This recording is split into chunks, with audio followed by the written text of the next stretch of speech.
Hello food lovers, welcome back to my channel. మళ్ళీ ఒక simple and tasty రెసిపీతో వచ్చేసాను. ఏంటి అని ఆలోచిస్తున్నారా? అదే చికెన్ పులిహోర. నిజంగా చెప్తున్నాను, టేస్ట్ మాత్రం నెక్స్ట్ లెవెల్. అంత బాగుంది ఈ రెసిపీ. నాకైతే చాలా అంటే చాలా బాగా నచ్చింది. కొంచెం వెరైటీగా చికెన్తో చాలా ఎమ్మిగా ఉండే. ఎవరైనా ట్రై చేయని వాళ్ళు ఉంటే ఖచ్చితంగా ఈ రెసిపీని ట్రై చేయండి. పర్ఫెక్ట్గా నచ్చుతుంది వాళ్ళకి. అండ్ చేసుకోవడం కూడా చాలా సింపుల్ అండ్ చాలా ఈజీ. పిల్లలకి ఎప్పుడు చికెన్ కర్రీ అలా ఇలా కాకుండా ఇలా చేసి పెట్టండి. వాళ్ళు కూడా కొంచెం వెరైటీగా బాగా ఫుడ్ ఎంజాయ్ చేస్తూ తింటారు. ఈ చికెన్ పులిహోర మా కన్నమ్మకు బాగా నచ్చిందంట. మరి మీకు కూడా నచ్చిందా? అయితే కింద కామెంట్ చేసేయండి. ఇది పిల్లల లంచ్ బాక్స్కి, ఆఫీస్కి, లేకపోతే లంచ్ డిన్నర్ దేనికైనా యమ్మీగా ఉంటుంది.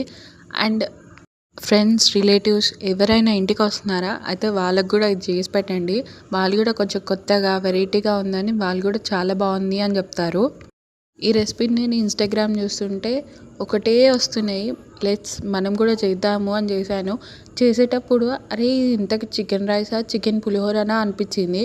బట్ తిన్న తర్వాతనే టేస్ట్ మాత్రం చాలా ఎమ్మిగా ఉండే. మీరు మాత్రం పక్కాగా ట్రై చేయండి, మీకు పక్కాగా నచ్చుతుంది.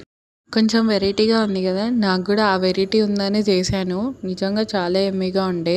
కొంచెం పుల్ల పుల్లగా, కారం కారంగా బాగుంది. మనము ఈ చికెన్ పులిహోర తింటుంటే బుక్క బుక్కకి చికెన్ వస్తుంటే ఆహా, నిజంగా టేస్ట్ మాత్రం నెక్స్ట్ లెవెల్. ఎలా చేసుకోవాలో సింపుల్ ప్రాసెస్లో చెప్తాను, వినేయండి. మనము ముందే రైస్ కుక్ చేసి పెట్టుకోండి. మీకు నచ్చితే నార్మల్ రైస్ లేకపోతే బాస్మతి రైస్ ఏదైనా పర్లేదు. ఇప్పుడు ఫ్రెష్ చికెన్ని తీసుకొని మంచిగా క్లీన్ చేసి పక్కకు పెట్టుకోండి.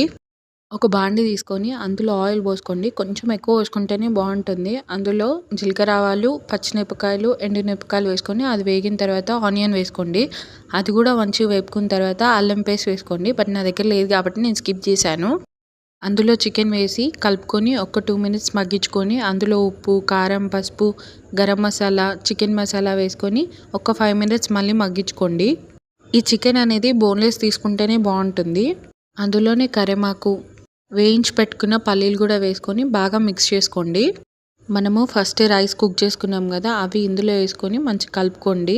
లాస్ట్లో హాఫ్ లెమన్ తీసుకొని మంచిగా పిండుకొని లాస్ట్లో కొత్తిమీర వేసుకొని కలుపుకుంటే మన యమ్మీ యమ్మీ చికెన్ పులిహోర రెడీ. నిజంగా చాలా యమ్మీగా ఉంది. ఒకవేళ మీకు ఈ రెసిపీ నచ్చకపోతే అది కూడా కామెంట్ చేయండి, ఇంకొకలాగా చేసి కూడా చూపిస్తాను. రైస్ అనేది మనకి ఎనర్జీని ఇవ్వడానికి హెల్ప్ చేస్తుంది. ఇందులో అల్లం వెల్లుల్లి, పచ్చిమిరపకాయలు, కరివేపాకు, కొత్తిమీర ఇవన్నీ వేస్తున్నాం కాబట్టి టేస్ట్తో పాటు ఫ్లేవర్స్ కూడా మంచిగా వస్తాయి.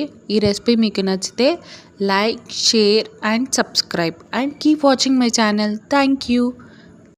ఇలాంటి రెసిపీస్ మీకు ఇంకా కావాలి అంటే నా ఛానల్ని సబ్స్క్రైబ్ చేసుకోండి.